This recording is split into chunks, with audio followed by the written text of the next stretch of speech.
In front of me is HUAWEI Enjoy 70X, and today I would like to show you how you can change and customize your keyboard. Begin by clicking on this icon at the top left corner to access those three dots at the top right one. Then hit Settings, choose Themes, and tap on one of those to apply a perfect one, or select Customized and hit Start. Now choose Add Image here and click on any photo you wish to use as your new keyboard's background.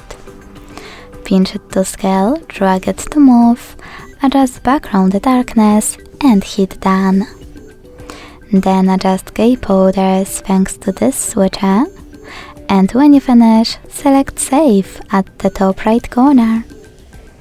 As you can see, after that, the theme of my keyboard was successfully customized with an image. Thanks so much for watching. If you enjoyed this video, leave a like, comment and subscribe. Bye!